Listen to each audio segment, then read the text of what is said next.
சென்னை பத்திரிகா நேயர்களுக்கு வணக்கம். மாபாசா த line king பட விமர்சனம். விமர்சிப்பவர் சென்னை பத்திரிகா சிவாஜி. வறண்ட வனப்பகுதியில் வாழ்ந்து வர சிறுவன் மாபாசா தன்னுடைய பெற்றோர்களோட இயற்கை வளம் மிகுந்த மிலேலுக்கு போகிறதுக்கு முடிவு பண்ணுறாரு. போகும்போது ஆற்றுல போகும்போது வெள்ளம் திடீர்னு வந்துடுது. அதனால் அம்மா அப்பா இறந்துடுறாங்க.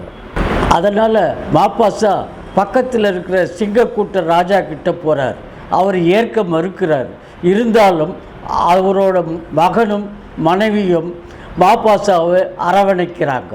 ராஜா வளர்ப்பு தாயின் உத்தரவுப்படி இளவரசன் டாக்காவோட அங்கேருந்து தப்பிச்சு மிலேலாவுக்கு போகணும்னு முடிவு செய்கிறார்.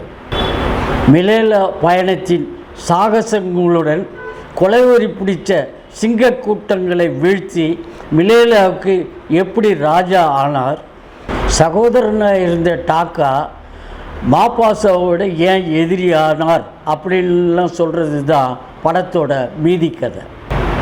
குழந்தைகள் கொண்டாடும் சிங்கராஜா கதைனாலும் திரைக்கதையில் காதல் துரோகம் எல்லாம் சேர்த்து பெரியவங்களும் பார்க்குற மாதிரி ரொம்ப அருமையாக அமைச்சிருக்காங்க படத்தை.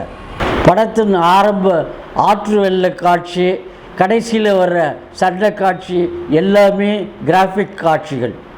ஆனால் உண்மையான சிங்கம் எது, கிராஃபிக் சிங்கம் எதுன்னு தெரியாத அளவுக்கு விஎஃப்எக்ஸ் காட்சிகள் பிரமாதமாக அமைஞ்சிருக்கு.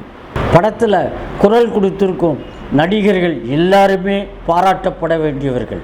அதிலும் அர்ஜுன் தாஸோட கம்பீர குரலோடு வரும் முபாசாவின் வீரம், அசோக் செல்வனின் மென்மையான குரலோடு வரும் டாக்காவின் காதல் துரோகம் எல்லாம் சிறுவனின் படம் இல்லாமல் பெரியவர்களும் பார்த்து ரசிக்கிற மாதிரி இருக்குது. அந்த வகையில் பரவாயில்ல, குறிப்பிடத்தக்கது. இது முழுக்க முழுக்க குழந்தைகள் படமாக இருந்தாலும் முபாசா படத்தை எல்லாருமே ஒரு முறை பார்த்து ரசிக்கலாம். நன்றி, வணக்கம்.